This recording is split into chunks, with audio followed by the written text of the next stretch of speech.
barnaamijkan maanta waxaan idinkugu haynaa qodobo kala duwan oo xiise leh waxaa ka mid ah Donald Trump iyo Putin toddobaadyadii la soo dhaafay aad bay iskugu soo dhawaanayeen wadahadal qadka telefoonka ayay yeesheen dhowr mar waxaana lagu ballamay in la isku yimaado laakiin xaaladdu waxay muuqataa haatan in dhanka Mareykanka dib u gurasho ay jirto dhowr jeer ayaa mas'uuliyiinta maamulka Trump ka tirsan waxay muujiyeen sida ay ugu niyad jabsan yihiin waa si hadalka u dhigeen Putin oo diyaar aan u ahayn dagaalka inuu soo afjaro taasi waxay ku noqonaysaa fashil iyo ceeb iyo yaxyax madaxweynaha Mareykanka Donald Trump oo intii aan la dooran ololaha doorashada ku soo galay in 24 saacadood oo ku soo afjarayo dagaalka Ukraine laakiin arrintu sidaasi ma ahan saacadihii la soo dhaafay waxa maamulka Trump ay ku hanjamayaan cunaqabateyn in la saaro Ruushka sidoo kale waxa wadamada reer galbeedka Mareykanku uu ku jiro ay u ogolaadeen Ukraine gantaalada ay siiyeen ee hurdada dheer inay ku duqeyn karto Ukraine gudaha waddanka Ruushka arrinkaas oo Ruushka horey uu sheegay inay tahay ku dhawaaqis dagaal haddaba xaaladan waxay ka macno tahay miyay kala xarig furanayaan Donald Trump iyo Putin barnaamijka qaybta koowaad ayaynu ku eegaynaa sidoo kale xagga Gaza ayaan sidoo kale barnaamijka aad ugu faahfaahin doonaa gaar ahaan abaabulka ballaaran ee ka socda Yurub waddanka Britain ugu yaraan 800 oo aqoon-yahano iyo qareenno ayaa u diray dalab ra'iisul wasaaraha Britain iyagoo ku cadaadinaya in waxa uu ka qabto xaaladda ka taagan Mareykanka Gaza Israa'iil laga joojiyo kaalmada dhanka hubka ama hubka laga iibiyo iyo sidoo kale in arrimaha Falastiin dawladda Britain ay xoog saarto ayay dalbanayaan Faransiiska sidaas oo kale dhaqaaqyo waaweyn ayaa ka jira oo ilaa iyo 300 oo qorayaal ayaa waxay ka hadlayaan waxa ka socda Mareykanka Gaza waxaana muuqanaysa in Yurub iminka hurdada ay ka soo kacayso oo ay leedahay waxaana wax la daawan kara ma ahan haddaba arrimahaasi oo idil ayaan barnaamijkan ku eegi doonaa oo macluumaadkan oo idil soo ururiyay ayaa qadka ku jira maxamed waanu imaan doonaa xagga Gaza laakiin aan ku bilowno Putin iyo Trump la oran kara waxa dhamaaday toddobaadkoodii marabka iminka laakiin xaaladdu waxay ku laabanaysaa meeshii ay ka taagneed Ruushka iyo Mareykanka xitaa intii aan la dooran isaga maxaa ugu dambeeyay intaan waxa ugu dambeeyay u galin labada nin waa kala duwan yihiin nin waxa weeye nin ka soo shaqeeyay ciidamada sirta luqado badan yaqaana madaxweyne muddo dheer soo ahaa ra'iisul wasaare soo noqday arrimaha caalamka si fiican oo la socda ninna waxa weeye nin taajir ah siyaasadda ku cusub aan ka baaran degin waxa uu sameynayo iyo ninka kale oo aan nin xisaabtamaya oo gorgortanka ku fiican heshiisyadana ku fiican wada tashigana ku fiican halka Trump uu seeflabood ka yahay sida ay khabrada hadal ku dhigayaan wargeyska The Wall Street Journal yiraahdo ayaa soo xiganaya ilo sheegaya in madaxweynaha waddanka Mareykanka Donald Trump inuu ka baaran degayo inuu cunaqabateyn ku soo rogo waddanka Ruushka kadib markii uu aad uga niyad-jabay Ruushka iyo nabadeyntii uu waday waxaana loo aanaynayaa weerar uu Ruushka geysanayo oo isdaba jooga ilahaas ayaa waxay sheegayaan cunaqabateynta uu Mareykanku damacsan yahay kuma jiri doonto baa leeyahay xagga bangiyada laakiin khiyaaraad kale ayaa jira oo cadaadis lagu saari karo waa sida hadalku dhigeen madaxweyne Vladimir Putin waxaana hoosta laga xariiqayaa ujeedadu inay tahay in cunaqabateyntaasi cadaadis lagu saaro Putin si uu ogolaado 30 maalmood oo xabad joojina in uu la galo waddanka Ukraine ilahaasi ayaa waxay kaloo ay xusayaan in Trump uu aad uga daalay wada xaajoodka nabadda ee arrimaha Ukraine wuxuuna ka baaran degayaa in uuba faraha ka laabto waa gartay waanu imaan doonaa hubka Mareykanka iyo reer galbeedka kale ay u fasaxeen Ukraine laakiin haddaynu arrintan ku socono mas'uuliyiinta maamulka Trump maxay arrintan u cuskanayaan maxaase laga hayaa faahfaahina wargeyska The Wall Street Journal ayaa sidoo kale soo xiganaya haweeneyda afhayeenka waa aqalka looga taliyo waddanka Mareykanka ee White House-ka iyadoo sheegaysa in Trump uu caddeeyay in ay ka go'an tahay sidii heshiis nabadeed loo dhex dhigi lahaa Ruushka iyo Ukraine hase ahaatee waxa uu si taxadar leh u miisaamaya khiyaaraadkiisa miiska saaran. madaxweynaha faransiiska Emmanuel Macron ayaa asna dhankiisa sheegaya in Trump oo mar horeba fahmay in Putin waa sidoo hadalku u dhigay uu been sheegayo marka ay timaado inuu ku tala jiro inuu xabajoojin ka qaadanayo dagaalka uu kula jiro Ukraine. wuxuuna dalbaday Emmanuel ama ka dalbaday madaxweynaha Mareykanka oo aan la dhacsanayn madaxweynaha Ruushka in uu u turjumo falalkiisa ficil. wuxuuna ugu baaqay in waqti kama dambaysa loo qabto oo ay la socdaan cunaqabatayn culus oo Ruushka la saaro oo lagu riixo inuu aqbalo xabad joojin inuu ka qaato dagaalka uu kula jiro Ukraine. dhanka madaxweynaha waddanka Ukraine Volodymyr Zelensky ayaa asna waxa uu cambaariyey waxa uu ku tilmaamay Ruushka inuu xadgudub sameynayo asagoo iska indhatiraya qawaaniinta. waa gartay waaya arrinkan markaba inoo faahfaahay Maxamed. hadda barnaamijyadeena ugu dambeeyay ayaan ku soo qaadanay oo wadamada reer galbeedka Ukraine ay u fasaxeen gantaaladii ay siiyeen inay ku duqeyn karto gudaha waddanka Ruushka. arrinkaasi horey Ruushka uga digay chancellorka waddanka Jarmalka Friedrich Merz ayaa ku dhawaaqay in aysan jiri doonin wax xanibaad ah oo Ukraine la saarayo marka ay timaado hubka ay isticmaalayso. wuxuuna xusayaa hubkii ay wadamada reer galbeedka Ukraine siiyeen ee muhiimka ah. wuxuuna leeyahay waa in loo ogolaadaa Ukraine inay hubkaasi ku weerarto goobaha militariga ee Ruushka gudihiisa ku yaala. bishii February 2022 Ruushka markii uu dagaal ku qaaday ballaaran waddanka Ukraine ilaa iyo maantadan la joogo Ruushka waxa uu gacanta ku hayaa 20% dhulka Ukraine ee ku jirta Crimea oo dowladda Ruushka ay hore u qaramaysay sanadkii 2024. hubkan ay reer galbeedku leeyihiin gudaha ayaa lagu isticmaalayaa. waxaad moodaa siyaasadooda hore inay bedelayso. colaadan ayaa Ukraine waxaa looga dilay dad fara badan, 10,000 kun oo askar iyo dad rayid ah oo labada dhinacba ayaa dagaal ku dhaawacmay. malaayiin ayaa cararay oo barakacay. magaalooyin ayaa burburay iyo tuulooyin ku yaala bariga iyo koonfurta Ukraine. waxa ayna dhalisay qalalaaso weyn xiriirkii u dhaxeeyay Ruushka iyo reer galbeedka inuu aad hoos ugu dhaco ilaa iyo wixii ka dambeeyay dagaalka qaboobaa. hadda waxaa moodaa xaaladda ka dhaxaysa dhinacyada inay aad iyo aad u liidato. waa gartay waaya intaan u gudbin qaybaha kale ee barnaamijka Maxamed, daawadayaasha bal wax yar dib aynu xasuusino. Ruushku dhowr jeer buu ka digay arrintan. haddii gantaaladan kala Mareykanka uu sameeyey iyo kuwa kale ee Britain iyo Faransiisku wada sameeyaan lagu soo duqeeyay gudaha waddankiisa, arrintaasi waxa uu kaga jawaabay. marka bal in kooban dib aynu xasuusino daawadayaasha. nidaamkii nuclearka uu Ruushka u isticmaalayay waxbuu ka bedelay. baarlamaanka Ruushka ayaa ansixiyey. Ruushka waxa uu tixgelinayaa gantaal waddankiisa gudihiisa lagu soo weeraro oo waxyeello geysta Ukraine kaliya mas-uulka ma aha, waxaana mas-uulka ah ciddii hubkaasi Ukraine siisay.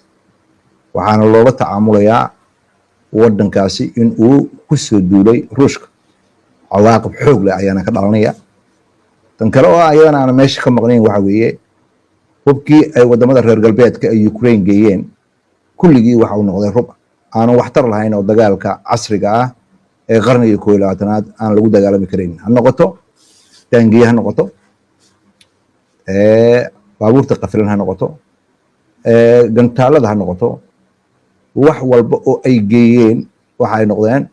wax aanan rasaas loo haynin iyo wax gaboobay iyo wax aan waxtar lahayn. annaga maaha cidda dhahaysa warbixin ay xukuumadda Ukraine diyaarisay ayaa lagu xusay. Ukraine taa bedelkeedii waxay bilowday in ay samaysato hub iyada ay gacanteeda ku samaysato oo diyaarada drones u badan. waxay kaloo bilowday in ay wax farsamayso maadaama ay hore u ahaan jirtay wadan warshado leh intaa marka laga gudbo haddii ay dhacdo hanjabaadan ee wadamada reer galbeedka jeedinayaan ee ah in Ukraine loo ogolaado inay weerarto Ruushka gudihiisa waxaa laga yaabaa dagaalka inuu ballaarto dagaalka ballaarshidiisa kaliya maaha wadanka Jarmalka jansalarkiisa hadalkan uu jeedinayo wuxuu jabinayaa heshiiskii lagu soo afjaray dagaalkii labaad ee adduunka dowladda Jarmalka waa ka duwan tahay dowladaha kale dagaalka marka laga adkaaday ciddii heshiiska xabad joojinta la gashay Ruushka ayaa ahayd haddii uu ra'iisul wasaarahani ama jansalarkani uu sii wado inuu sida u hadlo waxay keenaysaa in Ruushka ay ku eedeeyaan in uu jabiyey xeerarkii dagaalka labaad ee adduunka lagu joojiyey oo ay Jarmalku isku dhiibeen waxaana dhici karta haddii ay dhacdo in dagaal nuclear uu dhaco waa gartay waa hagaag waanu imaan doonaa wixii kale ku soo kordha arrimahaas daawadayaal waxaan u gudbaynaa qaybaha kale ee barnaamijka iminka aynu bal eegno dalka Britain 800 oo aqoon-yahano iyo qareeno ayaa waxaa leeyahay ra'iisul wasaaraha Britain waxay ka dalbanayaan arrimahan qazi ka taagan sidii wax looga qaban lahaa isla markaasna loo joojin lahaa sida ay sheegeen xasuuqa ka socda marayka Gaza bal hadda arrintaasi faahfaahin naga sii inta aan su'aasha jawaabteeda u gelin daawadayaasha HBN waa in la xusuusiyaa qareenada waa dadka xeerarka caalamiga ah iyo qawaaniinta caalamiga ah ugu aqoonta roon ee maareeya ee ku shaqeeya way yaqaanaan wixii ah dambi dagaal way yaqaanaan wixii ah xadgudub bini'aadamada ka dhana way yaqaanaan erebixinta dagaalada oo ay xasuuqa ka mid tahay in 800 oo qareeno iyo aqoon-yahano jaamacadaha wax ka dhiga oo ay xataa ka mid yihiin dad hore xaakimo uga ahaan jiray ama garsoorayaal uga ahaan jiray waddanka Britain ay ku baaqaan warqad u qoraan oo ay ugu baaqaan dowladda Britain in ay falkeeda bedesho wax sahlan maaha in ka badan 800 oo isugu jira aqoon-yahano qareeno xaakimo ayaa ugu baaqaya dowladda Britain in ay soo rogto cunaqabatayn ka dhana Israa'iil qaadana tillaabooyinka caalamiga ah ee qaanuunka uu qabo si ay u gudato waajibaadkeeda ka saaran xagga qawaaniinta caalamiga ah oo waxa lagu tilmaamay ama lagu sharaxay inay tahay dambiyada khatarta ah ee marinka Gaza ay Israa'iil ka geysanayso wargeyska The Guardian yiraahdo waddanka Britain ka soo baxa ayaa dabool ka qaaday warqadaasi loo ay qawaaniin ay u direen qareenada iyo aqoon-yahanada iyo xaakimada ra'iisul wasaaraha xafiiskiisa Starmer warqadaas ayaa waxaa lagu dalbaday in cunaqabatayn degdega lagu soo rogo xukuumadda Israa'iil iyo wasiiradeeda lagana baaraandego sidii loo joojin lahaa inay xubin ka sii ahaato Israa'iil qaramada midoobay arrintaasina arrin sahlan maaha waa gartay warqadooda sidaa sheegtay dabcan waa dad qaanuunka yaqaan erayada ku xuseen waxaa ka mid ah dambiye dagaal halkaas inoo faahfaahay warqadda waxa ay xusaysaa in dambiye dagaal iyo dambiye ka dhan ah bini'aadanimada in Israa'iil ay ka geysanayso dhulka Falastiiniyiinta halkaa hoosta ka xariiq dhulka Falastiiniyiinta dhul Israa'iil laga hadli maayo dhulka Falastiiniyiinta waxaana sii ballaaranaya marqaati kaca loo hayo in Israa'iil ay geysanayso xasuuq dhammaan wadamada ay ku jirto Britain wadamada caalamka ay ku jirto Britain mas'uuliyad ayaa ka saaran khasab ah asxaan ma khasab ah inay qaataan tallaabooyin looga hortagayo xasuuqa ka socda marinka Gaza waxa ayna dadkani aqoon-yahanada qareenada iyo xaakimada isugu jira dalbadeen in warqadda lagu soo xirayo Netanyahu ee maxkamadda dambiyada caalamiga ah ay soo saartay in xoog lagu meel mariyo arrin sahlana maaha bishii May 18keedii ciidanka Israa'iil ayaa bilaabay howlgal ay ugu magac dareen gaadiidka Gideon oo qayb ka ah dagaalka la rabo in lagu isirsafeeyo dadka ku nool marinka Gaza dagaalkaasna wuxuu socday ilaa iyo Oktoobar 2023 qorshahan cusub oo Israa'iil ku dhawaaqday ayaa waxaa ka mid ah in ay isku daydo inay xoog ku qabsato marinka Gaza oo dad badan ogsoon yihiin inay qabsan karaynin hase ahaatee ra'iisul wasaaraha Israa'iil Benjamin Netanyahu ayaa waxa uu rabaa in maxkamadda dambiyada caalamiga ah ee dambiyada ku soo rogtay in amarada uu bixinayo uu gees maro oo hadhowti ka leexdo laakiin waxaani wax la isaga haray maaha waa gartay waayahay marka dadka warqadan wax ka saxiixay dad caan ah ayaa ku jira marka haddaan si kooban Maxamed noogu xusto yaa ka mid ah qoraalkan dadka wada saxiixay kulligood waa dad muhiima macallimiintii jaamacadaha khabiiradii xagga qaanuunka qareeno xaakimo laba xaakin oo hore u ahaan jiray xaakimada maxkamadda sare ee waddanka Britain waxa ay ka dalbadeen ra'iisul wasaaraha waddanka Britain inuu tilaabo degdeg ah qaado waxayna amaaneen bayaanka wadajirka ay soo saareen hogaamiyaha Faransiiska iyo Canada iyo waddanka Britain oo ay u diyaar garoobayaan sidii tilaabooyin uga qaadi lahaayeen Israa'iil waxayna ku sheegeen tilaabooyinkaasi inayna ku filnayn warqadan ayaa waxay ugu baaqaysaa xukuumadda Britain inay isticmaasho waxa laalay wixii wasiilada u furan si ay u xaqiiqsato si degdeg ah oo aan shuruud lahayn oo lagu gaaro xabad joojin waarta inay ka hirgasho marinka Gaza iyo sidii looga shaqeyn lahaa sidii loo xaqiiqsan lahaa in gargaarka bini aadamnimo uu dib u soo noqdo oo aanan cidina faragashan Israa'iil ayaa waxaa la sheegaa inay xirtay dhammaan goobihii ay ka soo gelayeen gargaarka marinka Gaza si ay uga hor istaagto cunnada iyo daruuriyaadka kale ee daawooyinka ay ka mid yihiin wixii ka dambeeyay bisha labadeeda oo ay jabisay xabad joojin labada dhinac ay gaareen oo ay dhexdhexaadinayeen Maraykanka Qatar iyo Masar waa garta hase ahaatee waxa ay ka noqotay heshiiskaasi xabad joojinta ahaa haddana waxaa muuqata in ay dagaalka ay ku noqotay uu yahay mid dambiye waaweyn ay ku geysanayso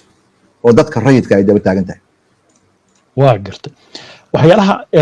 sida gaarka u dul istaagi karno oo ay ka dalbadeen dowladda Britain maxaa ka mid ah dadkan aqoon-yahanada iyo qareenada isugu jira saxiixiyaasha ayaa waxay ku nuuxnuuxsanayaan in xukuumadda Britain ay waajib tahay inay cunaqabatayn ku soo rogto xukuumadda Israa'iil oo ah mid xataa qaanuuni ah si dhaqanka Israa'iil wax weyn looga qabto waa in cunaqabatayn xagga dhaqaalahana lagu soo rogaa sidoo kalena waxaa loo baahan yahay in dib loo eego xiriirka ganacsi ee xukuumadda Britain ay la leedahay Israa'iil iyo in la joojiyo qorshayaal iyo heshiisyo hore ga dhexeeyay Britain iyo Israa'iil oo la yiraahdo qariidada wadada ee 2030 Israa'iil ayaa waxay dib u bilowday inay xadgudub geysato oo joogto ah arrintaasna ma aha wax la yeeli karo dadka ku dhintay ilaa hadda markii ay dagaalkan ku noqotay ayaa 3800 dhaawacna 11,000 ayay marayaan sida wasaaradda caafimaadka ay sheegtay khabiiradan oo kaliya maaha Yurub oo dhan ayaa is abaabulaysa oo dowladahooda u sheegaya qawaaniinta caalamiga waxa ku xusan marka laga gudbo siyaasadii lagu taageerayay Israa'iil hadda waxaad moodaa haddii ay tallaabooyinkan qaadi waayaan xukuumadaha oo la talinayo sida ay qaanuunku wax jebinayaan ayaga lafirkooda qayb ka noqonaya xasuuqa Israa'iil geysanayso waa gartay bal Britain aynu ka tagno xagga Faransiiska aynu aadno qorayaal ilaa 300 tirado ay tahay ayaa iyaguna waxay ka hadlayaan in la joojiyo aamusnaanta oo lagu tilmaamo waxa ka socda marinka Gaza xasuuq bal dhinacaas inooga waran Maxamed Faransiiska laftirkiisa 300 oo qoraa ayaa ugu baaqaya in la joojiyo aamusnaanta lagana hadlo xasuuqa ka socda marinka Gaza hadda ma aha oo keliya baa leeyahay in waxa dhacaya marinka Gaza laga isticmaalo ka socda in lagu isticmaalo wax naxdin leh waxa meesha ka socda waa xasuuq sida ay u dhigeen dadkan qorayaasha 300 qoraa ee Faransiiska ayaa waxay sheegayaan in loo baahan yahay in la qaado tilaabooyin ka fog erayada aan macnaha lahayn ee lagu cayaarayo ee macnaha dhabta looga wareegayo leeyahay wax naxdin leh xadgudub waa in la isticmaalaa erayo sax ah oo macnaha waxa ka socda cadeynaya oo ku sheega waxa dhulka ka socda waxa ay yihiin oo ah xasuuq erayga xasuuq marka lagu yiraahdo waxa uu leeyahay macne qaanuuni ah waxa weeye dad fara badan ayaad waxaad u dilaysaa si orakac ah adiga oo aanan waayeel saqiir dumar bukaan u aabayeelin dadkaasna waa dad rayida Israa'iil waxa ay qabanayso iyo erayga la rabo in lagu shabadeeyo oo ay ka warwareegayaan reer galbeedku waa eraygan aqoon-yahanadana erayga ay riixayaan waa eraygan in la isticmaalo waxay u tixgelinayaan qorayaashan in laga aamuso waxay u dhigan tahay baa liiday adigoo qayb ka ah dambiga sida qawaaniinta caalamiga ku xusan waxayna sheegeen inay muhiim tahay caalamku in uu iska caabiyo barakacinta lagu sameynayo ama ka hortago dadka Falastiiniyiinta iyo xasuuqa loo geysanayo waxayna ku baaqeen in la qaado cunaqabatayn nooc walba ah oo ka dhan Israa'iil waa gartay arrimo ku aadan sida dadka Falastiiniyiinta loo xoreyn lahaa eray aad culus weeya ayaa kamid ah dalabkooda halka inoo faahfaahay maxamed walaaladan sidoo kale waxa ay dalbadeen in si dhaqso ah xabajoojin loo gaaro dadka Falastiiniyiinta oo 75 sanadood aan cadaalad arkin oo gacan bidixayn reer galbeedka ku hayeen in cadaalad loo helo in maxaabiista labada dhinacba la sii daayo kuwa Israa'iil iyo kuwa Falastiiniyiinta ee kumanaanka kuna ee sida xoolaha oo kale la iska xareysto in la soo afjaro ayadoo aanan dib u dhac ku dhacaynin xasuuqa ka socda marinka Gaza cid walba oo annaga naga mid ah bay yiraahdeen waa qoraayada laftirkooda cid walba annaga naga mid ah hadaan reer Yurub nahay hadaan mas'uuliyiin nahay hadaan shacab caadi nahay mas'uul ayaan ka nahay xasuuqaasi dhacaya waa sida hadalku dhigeen ilaa iyo Israa'iil inta ay xadgudub ku gaartay ku gashay xabajoojintii la gaaray ee dagaalka lagu soo afjarayay maxaabiistan lagu kala bedelan lahaa militariga Israa'iil ayaa waxa ay duqeyn joogta ku hayaan goobaha muhiimka waliba gabar dhakhtarada ayaa qoyskoodii oo dhan waxa ka soo haray qof waxa loo dilayna wax kale maaha in ay u adeegto dadka Falastiiniyiinta Israa'iil ayaa dib ugu noqotay wixii ay dhib ahaa ay dadka Falastiiniyiinta u geysanaysa iyadoo cid walba dhagaha ka furaysanaysa